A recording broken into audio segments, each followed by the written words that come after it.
जब भगवान विष्णु के अंतिम अवतार कल्कि का जन्म संभाला में होने ही वाला था, तो उससे कुछ दिन पहले ही व्यास और परशुराम जी ने सारे चिरंजीवियों को संभाला में आने का निमंत्रण और उनके जन्म की खबर भेज चुके थे। अंजनी पुत्र हनुमान जी इस पृथ्वी पर सशरीर लगभग 9 लाख वर्षों से मौजूद है। माता सीता और राम जी के सेवा के कारण उनको उनसे कलयुग के अंत तक धर्म की रक्षा करने के लिए अमरता का वरदान और एक कर्तव्य कार्य मिला हुआ है।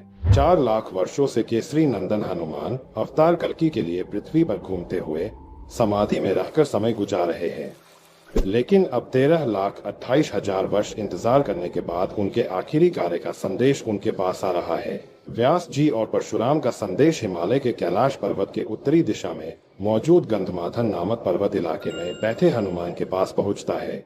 उस जादुई गोले के द्वारा भेजे गए संदेश को हनुमान देखकर संभाला पहुंचने के लिए तैयार हो जाते हैं। फिर हनुमान एक उद्देश्य से भरे मन के साथ उस जादुई गोले के रास्ते उसके पीछे पीछे वहां से निकल जाते हैं। दूसरा संदेश हम देखते हैं लंका की ओर जाते हुए। यहाँ हम मिलते हैं विभीषण जी से, जो लंकापति रावण के भाई है और उन 8 चिरंजीवियों में से भी एक है। कहते हैं जब राम अपने शासनकाल के अंत में अयोध्या छोड़ने वाले थे, तो उन्होंने विष्णु का असली रूप धारण किया और विभीषण को पृथ्वी पर रहने और लोगों की सेवा करने और उन्हें सत्य और धर्म के मार्ग पर मार्गदर्शन करने का आदेश दिया। इसलिए विभीषण जी भी अनंत काल तक अमर है और कल्कि के लिए एक महत्वपूर्ण भूमिका निभाएंगे। शौला 7वें आयाम में लंका महल में गहरे ध्यान में बैठे विभीषण के पास पहुंचता है। उसकी चमक की वजह से उनको महसूस होते ही आंखें खोलते हैं और उस गोले के संदेश को सुनते हैं, जिसे समझकर विभीषण यात्रा के लिए तैयार हो जाते हैं।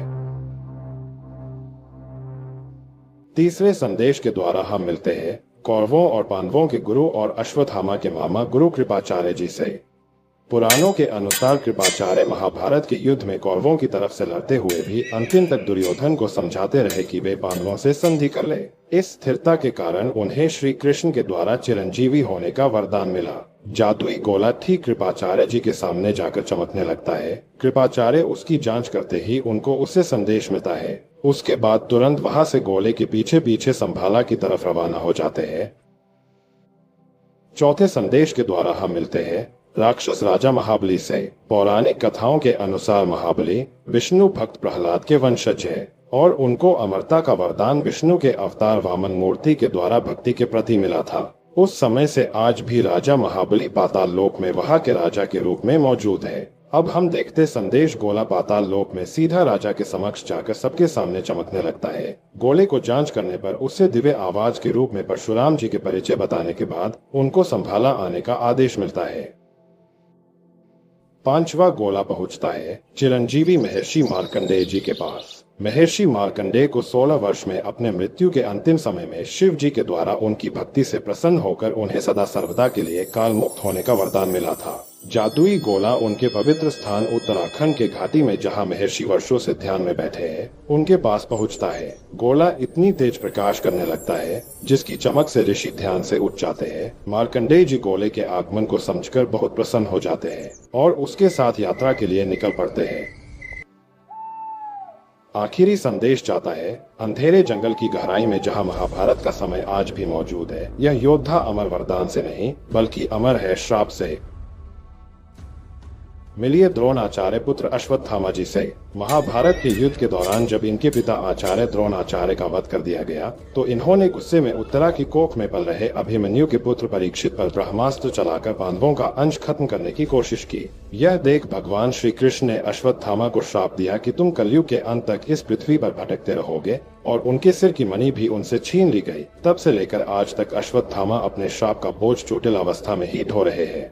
अब जादुई गोला अश्वत्थामा के गुफा में उनके सामने पहुंच जाता है, जिससे अश्वत्थामा जी चौंक कर अपनी आंखें खोलकर उसे जांचते हैं। गोले में से व्यास जी की आवाज आती है कि संभाला की पवित्र भूमि में आपकी उपस्थिति की जरूरत है और जल्दी आपकी मुक्ति निकट है। हमारा भेजा हुआ संदेशक आपको हमारा मार्गदर्शन करेगा, जल्दी यहाँ पहुँच जाए। संदेश सुनते ही अश्वत्थामा क्रोध में आ जाते हैं और पवित्र गोले से परशुराम और व्यास जी के सामने प्रकट होते हैं। अश्वत्थामा दर्द भरी आवाज में कहते हैं, परशुराम व्यास, अब आप मेरी सहायता चाहते हैं।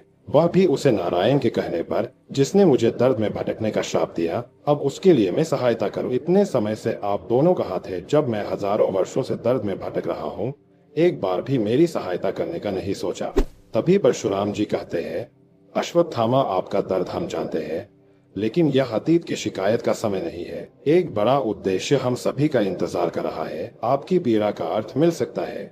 आइए हम सब मिलकर अतीत के घाव को ठीक करें और हाँ, आपकी महत्वपूर्ण वस्तु वापस धारण कर लें। इतना सुनते ही अश्वत्थामा जी का हृदय उनके क्रोध और नीति के उस पुकार की भावना के बीच अटक जाता है और उनके आंखें आंसुओं से भर आते हैं और सोचने लगते हैं, मैं संभाला जाऊंगा, पर क्षमा मांगने के लिए नहीं, बल्कि यह देखने के लिए संभाला जाऊंगा कि क्या सच में मेरी पीड़ा का कोई बड़ा उद्देश्य है। लेकिन मैं इस श्राप को आसानी से नहीं भूलूंगा।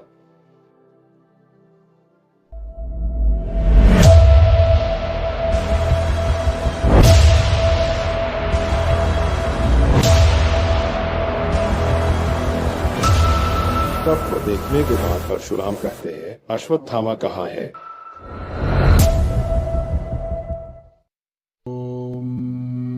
इधर संभाला में कल्कि बिल्कुल कृष्ण की ही तरह कम उम्र से ही अपने दिव्य लक्षण वहां के लोगों के सामने प्रदर्शित करके सबके लिए प्रिय बन रहे हैं।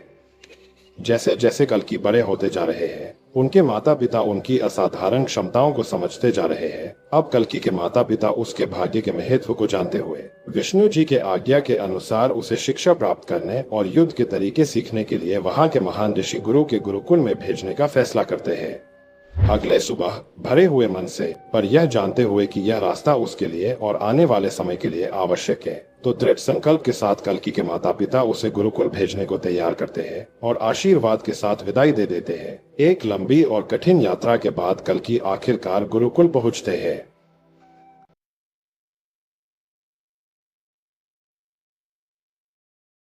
देखकर कल्कि सोचते हैं, यह उनके जीवन का एक नए अध्याय की शुरुआत का प्रतीक है, जो शायद कठोर परिस्थितियों से भरा रहने वाला है। जैसे ही कल्कि गुरुकुल के अंदर प्रवेश करते हैं, सामने उनको एक साधु के वेश में योद्धा खड़े दिखाई देते हैं। उनको प्रणाम करने पर पता चलता है, यह योद्धा कोई और नहीं बल्कि विष्णु अवतार अमर योद्धा परशुराम जी है, जो कल्कि को अपना विशाल ज्ञान और कौशल प्रदान करने के लिए तैयार है एक ऐसा योद्धा का निर्माण करने के लिए जो प्रशिक्षण, ज्ञान, कौशल से भरपूर होने वाला है, जो दुनिया में संतुलन लाने के लिए जरूरी है।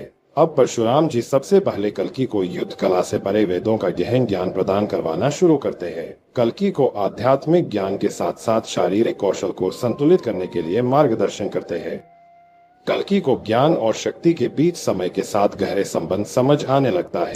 अब परशुराम जी विभिन्न दिव्य उन्नत तकनीक के हथियारों का उपयोग करके कल्कि को दिखाते हैं कि कैसे प्रत्येक हथियार की शक्ति उसे चलाने वाले की आध्यात्मिक शक्ति और वेदों के ज्ञान से बढ़ती है। लेकिन दिव्य हथियारों को चलाने से पहले कल्कि धनुष बाण, तलवार और गदा जैसे पारंपरिक हथियारों को और मार्शल आर्ट जैसी युद्ध कला को सीख लेते हैं। अब कल्कि परशुराम के मार्गदर्शन में उन्नत दिव्य शक्तियों वाले हथियार चलाना सीखते हैं।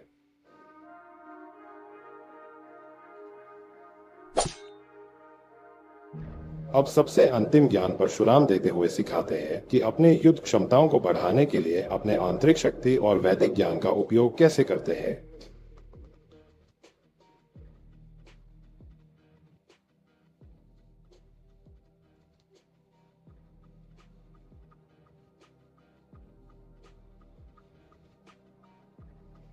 देखते ही देखते कल्कि सारे वेदों के शास्त्रों की ज्ञाता, हर अस्त्र शस्त्र और युद्ध की रणनीति में कौशल हो जाते हैं।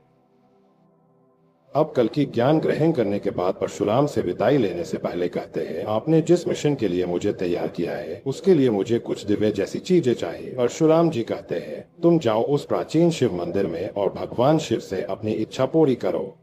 कल्कि बताए गए उस स्थान पर स्थित भगवान शिव को समर्पित सुंदर प्राचीन मंदिर में पहुंच जाते हैं। वहां पहुंचते ही कल्कि शिव जी को खुश करने के लिए उनकी पूजा करना शुरू कर देते हैं। काफी दिन तक लगातार पूजा करने पर उनकी भक्ति देखकर शिव जी कल्कि से प्रसन्न हो जाते हैं। अचानक से शिवलिंग में से शिव जी प्रकट होते हैं और जैसा शिव जी ने विष्णु से वादा किया था कि वह इस धर्म युद्ध में कल्कि अवतार के मिशन में मदद करेंगे, उसे वादे के मुताबिक शिव जी आशीर्वाद के रूप में कल्कि को 3 महत्वपूर्ण उपहार देते हैं। सबसे पहले शिव जी रत्नमारु नमक दिव्य तलवार प्रकट करते हैं। भगवान शिव कल्कि को बताते हैं यह तलवार दैवीय शक्ति से युक्त है और यह तलवार आगे चलकर कल्कि का प्रतीक बनेगा। इस तलवार को न कोई तोड़ सकता है, न तुम्हारे सिवा कोई और उठा सकता है। दूसरे उपहार के रूप में भगवान शिव कल्कि को देवदत्त नामक एक दिव्य घोड़ा देते हैं और बताते हैं यह घोड़ा न केवल समय से तेज और शक्तिशाली है, बल्कि एक योद्धा के रूप में तुम्हारा साथी है, जो तुम्हारे साथ बुराई को हराने और धार्मिकता का बहाल करने के लिए दुनिया के हर कोने की यात्रा करेगा।